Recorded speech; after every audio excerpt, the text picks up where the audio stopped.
Okay, this video is showing you guys how to do the problem that I showed you how to do in class today, just with another example. In this slideshow, you'll see multiple other ones, but I wanted to have one as a video so that I could help you. Okay, so the first thing I need to do is balance my equation before I can do any stoic. So I know that I'm probably going to have this be an even number here. I wouldn't be too worried about your balancing right now. If you want to pause it and double check that you know how to balance, you can go ahead and do that, but I believe, if I'm correct, yep, that is balanced.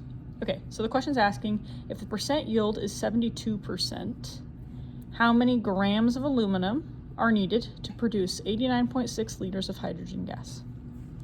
Okay, so I need to think about this. It's telling me that I have a percent yield of 72%. And if you recall, percent yield is actual divided by theoretical times 100%. And so I'm going to look at my problem and I'm going to think about what that other given is. Is it my actual or is it my theoretical?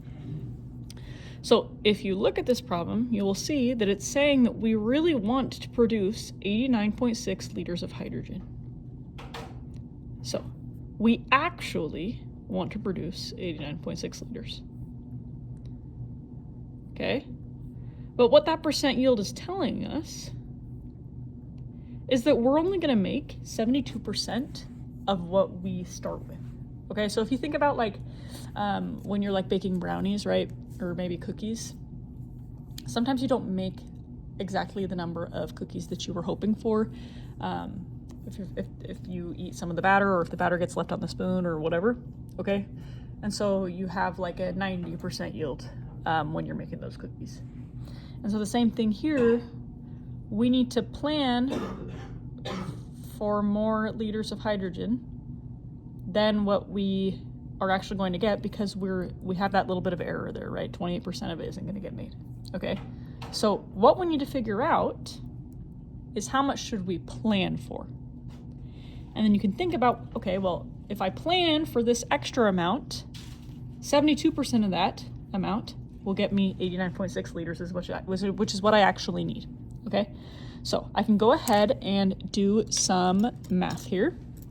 What I'm going to do is I'm going to try to isolate my variables. So I'm going to divide both sides by 100, okay?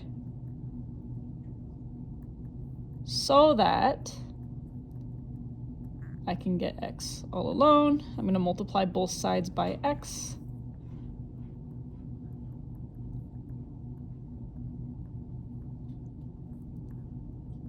Okay, and when I divide both sides by 0.72, I'm going to take my calculator. Hold on, I need to go grab a calculator. I take my calculator, I do 89.6 divided by 0.72. And I get 124.4 liters of hydrogen that I'm planning for. Another word for planning would be theoretical. Okay? Now that I have that, okay? The question was asking me, how many grams of aluminum do I need to make that theoretical? So guys, it's just a 4-step stoic problem. All you're gonna do is you're gonna go from liters of hydrogen all the way to grams of aluminum. So I'm gonna go directly diagonal with liters of hydrogen, and I'm going to go to moles of hydrogen. I know that anytime I see liters, I need to put the number 22.4. I'm going to go directly diagonal and go to moles of hydrogen. And now that I'm at hydrogen, I know that I can do a mole ratio. So for every 2 moles of aluminum, I use 3 moles of hydrogen. Okay, but I'm trying to get to grams of aluminum. So I'm going to go to the periodic table and find that aluminum's molar mass is 26.98 grams for every 1 mole. I'm doing that off of memory, so in this video, if that's actually a wrong answer, don't come for me. Okay, now I'm going to do 124.4 times 2 times 26.98 divided by 22.4 divided by 3. And what my answer tells me is that I need to put 99.9 grams of aluminum into the test tube so that with my 72% yield, I will ensure that I can make 89.6 liters of hydrogen. I have to have that extra amount here that I found down here because I know that I'm not going to make 100% of what I planned for. Hopefully that helps. Go ahead and do the other problems.